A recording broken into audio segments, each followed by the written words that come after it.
Preguntale a la bandera si hay viento. Uy. Me acaba de romper el paraguas.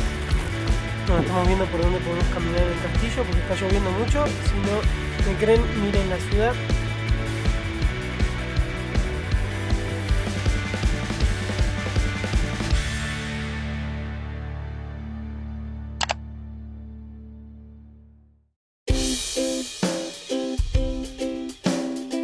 Shkodër fue nuestro punto de llegada a Albania desde Montenegro. Al estar a la orilla del lago Skadar, lago que está en la frontera de ambos países, es una de las puertas de entrada más comunes para los viajeros que vienen recorriendo los países balcánicos. Al haber llegado a finales de otoño, los días que estuvimos en la ciudad fue pura lluvia y ya verás que esta se convirtió en el villano principal de este video. Bueno, si no fuera por las atrocidades que descubrimos en la cárcel clandestina que nos encontramos en Shkodër. Sin dejar de ser una gran urbe, es pintoresca y ya te pinta un panorama del tipo de arquitectura, de decoración y del tipo de organización que nos encontraremos en el resto del país. Es una de las ciudades más grandes de Albania, incluso fue su capital hasta 1920, cuando fue sustituida por Tirana. Si querés conocer su actual capital, te dejamos este video recomendado. Iremos en busca de varias iglesias, del castillo de Rozafa y, como acabamos de decir, de un centro clandestino de detención de la ex dictadura comunista. Bienvenidos a Shkodër.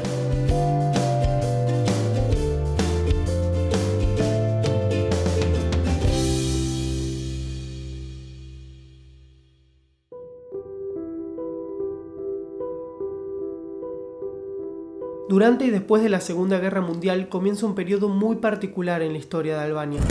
Ocupados por los italianos, los partisanos comunistas albaneses empiezan a resistirse al eje, luchando incluso con un grupo más conservador, los nacionalistas albaneses. Una guerra civil en medio de una guerra más grande. Por más que es un poco más complejo, se puede llegar a resumir y decir que Albania es el único país que se liberó de las fuerzas del eje por sí solo. Pero durante este periodo, estas dos fuerzas confrontaban entre sí, buscando comandar al país tras la liberación. En 1944 logran echar a toda fuerza extranjera y los comunistas consiguen el control total de Albania. Y el 28 de noviembre establecieron un gobierno que con el paso del tiempo se volvió totalitario, antidemocrático y generó miles de víctimas. Una dictadura que duró casi 50 años y fue liderada casi en su totalidad por Enver Hoxha.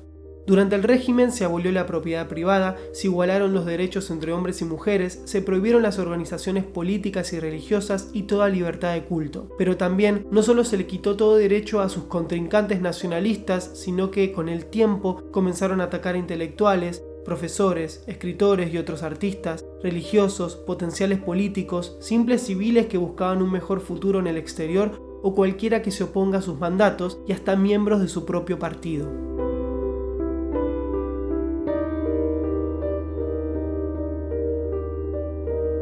Los acusados y o condenados podían tener diferentes destinos: prisiones comunes, campos de reeducación y trabajo, entre paréntesis campos de concentración, fusilamiento instantáneo o centros clandestinos de tortura como este.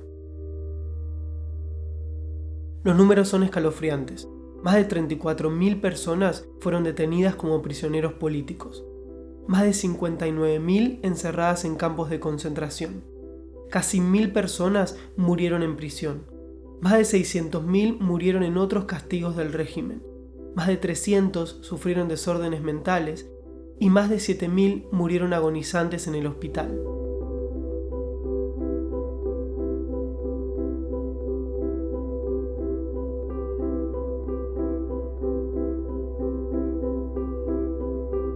Como este centro de detención, se encontraron otros en 26 distritos albaneses y eran llamados las ramas de la seguridad del Estado.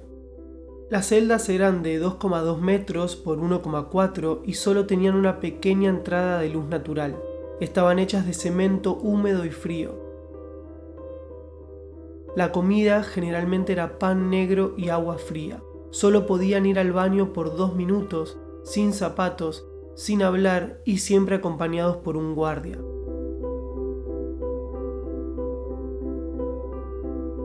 Los prisioneros eran encerrados solos y no podían tener contacto entre sí.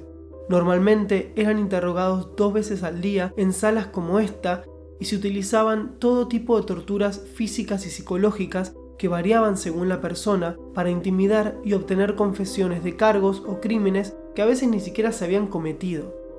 Muchas víctimas murieron durante las torturas, otras perdieron su capacidad mental y otros se suicidaron. Golpes con palos y varas de madera, látigos, perforaciones con cables quemados, choques eléctricos, sal en heridas abiertas, sumergirlos desnudos en agua fría, privación de comida, dejarlos desnudos en las celdas o al aire libre, chalecos de fuerza, pinzas para apretarles los pezones, excremento en la boca, colgarlos de los pies, largos periodos de exposición al sol, insectos en la ropa, sacarles los colchones y las sábanas, cavado de tumbas, apuntarles con pistolas y violaciones eran algunos de los métodos de tortura que recuerdan los sobrevivientes de estos centros. Aquí, los policías amenazaban a sus prisioneros con una curiosa frase: te daremos 70 leks. Leks es la moneda albanesa y 70 leks era lo que costaba una bala en los 60. Muchas historias cuentan estas paredes, como la de Francisco Sefpilumi. Él fue arrestado con 22 años y tras idas y vueltas en prisión pasó por más de 10 centros y campos de concentración, pero sobrevivió a todos ellos. Murió en 2007 luego de escribir la trilogía Life to Hell, donde cuenta todo lo vivido en estos centros de tortura. La historia de la maestra Mary Toosey es muy fuerte. Tras ser acusada junto a otras 300 personas del asesinato de un secretario del partido, la trajeron a esta prisión y el ministro del Interior de la ciudad intentó abusar de ella. Ante su resistencia, la metieron en un saco junto a un gato salvaje y a medida que le iban pegando al saco, el gato se desesperaba y la arañaba. Luego de varias torturas, murió en el hospital de Shkodër sin poder ser reconocida por su familia de tan lastimado que tenía el cuerpo. El ministro Don Mikel Beltoya se hizo conocido por dejar mensajes religiosos escritos en las paredes de la prisión. Murió fusilado en 1974 y muchos lo consideran un mártir.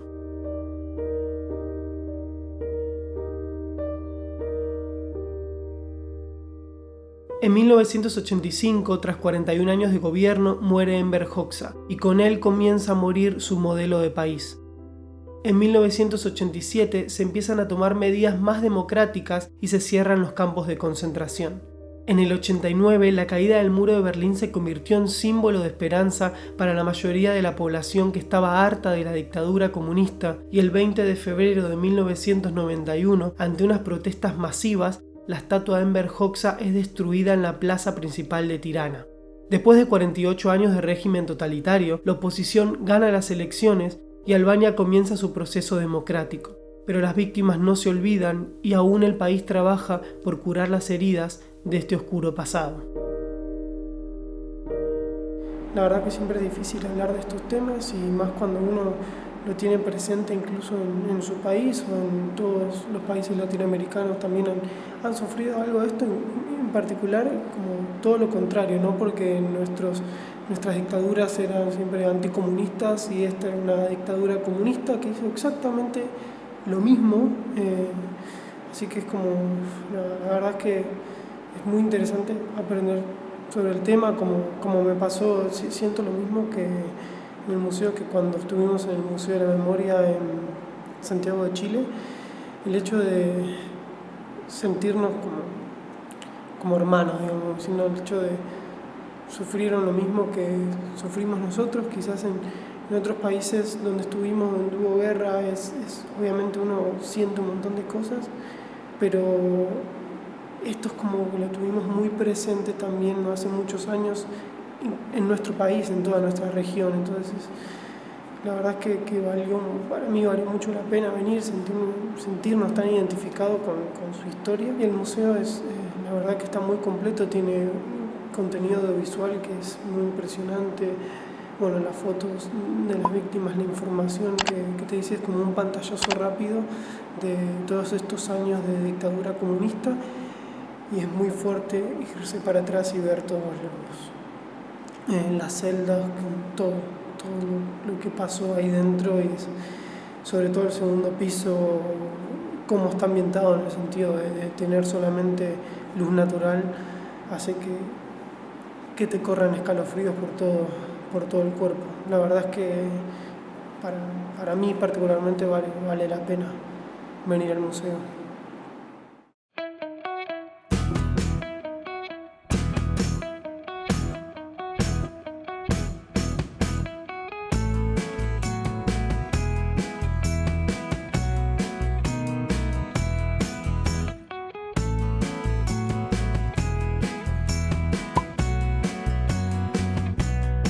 Para despejarnos decidimos subir 130 metros sobre el nivel del mar para llegar al castillo de Rozafa, uno de los más grandes y antiguos del país, ya que desde la antigüedad se situaron varias civilizaciones en esta colina. Fue un baluarte ilirio hasta que fue capturado por los romanos en el 167 a.C. Pero desde allí pasó por manos bizantinas, serbias, venecianas, otomanas, montenegrinas y por supuesto albanesas. Los restos que más se pueden apreciar actualmente, mayoritariamente, son de origen veneciano. Estamos en el castillo Rozafa esperando que pare un poco la lluvia. El clima que nos ha tocado en Shkodër está haciendo muy feo y yo tengo una súper congestión, no sé si lo notan en mi voz, así que no tengo ganas de mojarme los pies nuevamente. Pero bueno, esperemos que pare. ¿Cómo fue tu llegada al baño, Ali? En el baño.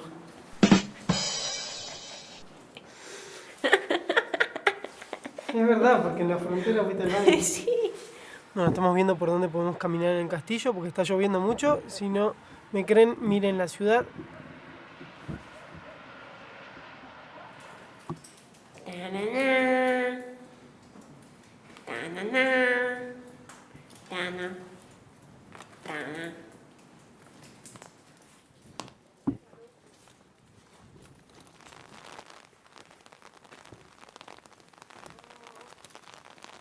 Vamos a ver.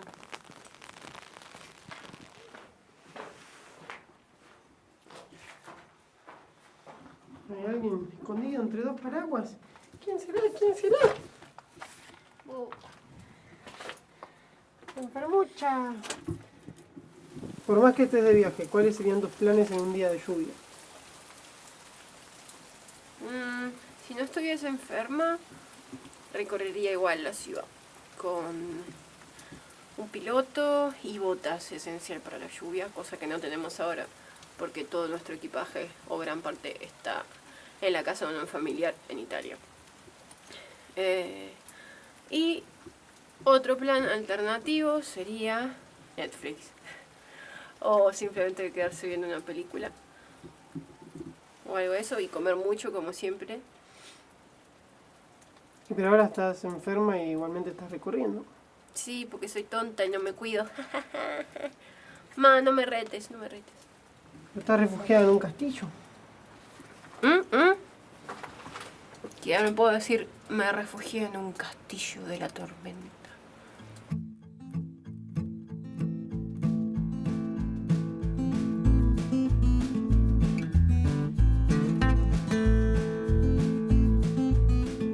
Yo me preguntaba por qué estos paraguas chiquitos siempre se rompen en el mismo lugar. Ay, me caí. ¿Qué pasó? Casi me caí. Siempre se rompen ahí. Lo que podemos decir es que el castillo de Rozafa tiene muy, pero muy lindas vistas de la ciudad y del lago Skadar. Metí el agua, la p*** madre, en un charco. ¡Ay, la p***! Otro. ¡Ay, otra vez! ¡Qué boludo que soy! Estoy metiendo el agua en los charcos. Estoy metiendo los pies. Estoy metiendo los pies en los charcos, no el agua. El agua ya está en el charco. Hay mucha agua. Sí. Hablamos raro, somos dos idiotas. ¿Qué estás haciendo con ese? Mira. Ah, bueno, no me choque.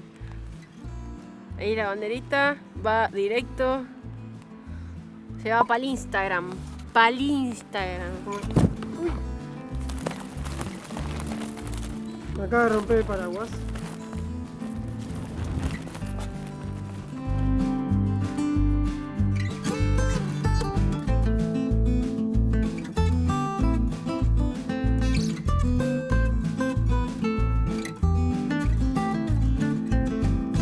Preguntale a la bandera si hay viento.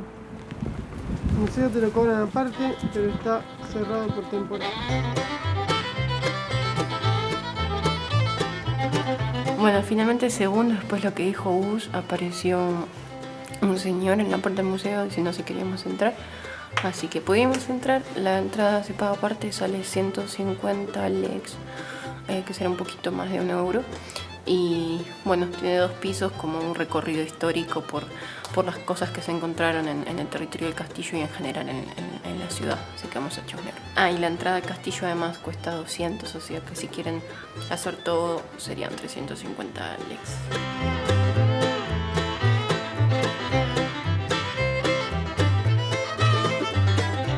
El castillo ha sido el sitio de varios asedios famosos, incluyendo el producido por los otomanos en 1478 y el de los montenegrinos en 1912.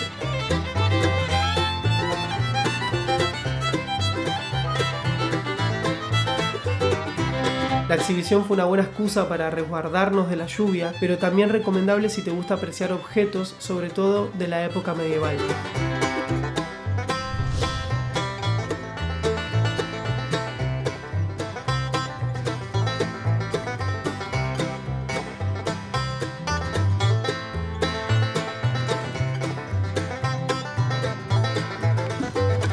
Paró la lluvia.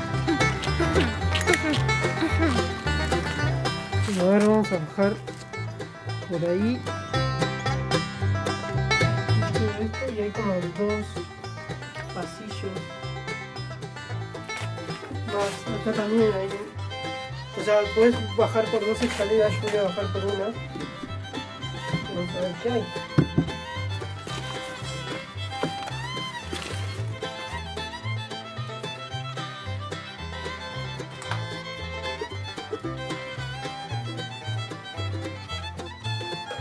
Es como una sala. Y acá hay otra escalera. Arriba. Oh.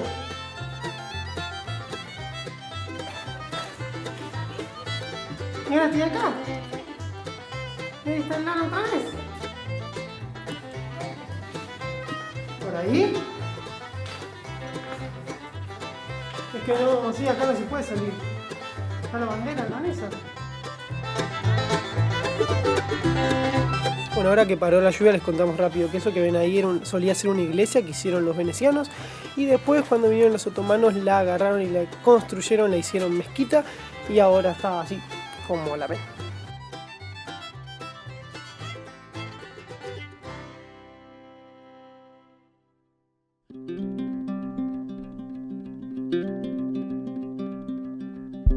No sabemos si nos mojamos más por la lluvia o por las lágrimas que inundaron nuestras caras al escuchar esas terribles historias. Sin duda, Shkodër fue una maravillosa caja de sorpresas, como así esperábamos que lo sea todo el país. Paraguas. Nosotros tenemos nuevo paraguas. Es una sombrilla, ¿no?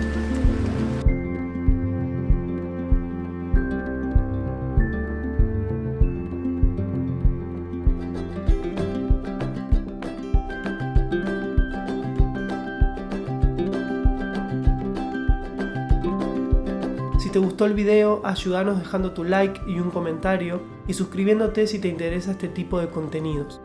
Gracias por haber llegado hasta acá, disfrutad de estos videos recomendados y nos vemos y escuchamos en el próximo video.